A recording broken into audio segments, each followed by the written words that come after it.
But we have 30 days, a month from today, Texans will go out to vote to decide whether we're going to have a new governor. Are you guys ready for the next 30 days?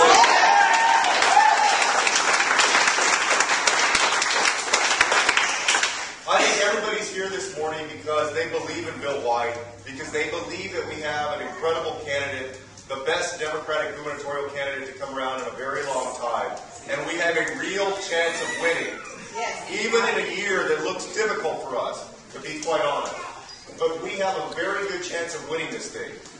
And I wanted to be here today with you guys because I want you to know, as somebody who served in the legislature since 2003, and somebody who survived the budget cuts, as all of us as a community survived the budget cuts of 2003, I want you to know how high the stakes are. When I came into the legislature in 2003, the Republican legislature led by the governor, the Republican leadership led by the governor, one of the ways that they cut the $10 billion, that they made up the $10 billion shortfall, was really to hurt those folks, to take it out on those folks who could least afford it.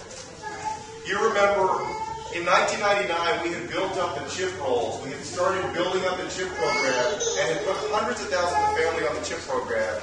And when we faced a $10 million shortfall, one of the first things they did was to change the enrollment requirements. And that literally dropped a few hundred thousand people off those rolls.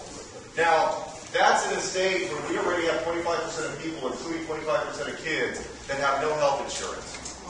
Now, I say that because that was when we had a $10 billion shortfall. This legislature in 2011 is facing a $21 billion shortfall.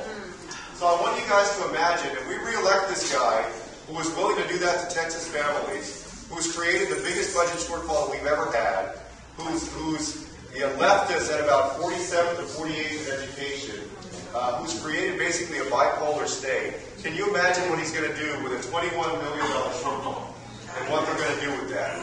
So, I would say that despite what you hear nationally and whatever else may be going on in other states, that all we can do is focus on Bexar County and San Antonio. And if we can bring people out to vote here, then we have truly done our part. So please, go get at it, and I think we're going to win on November 2nd.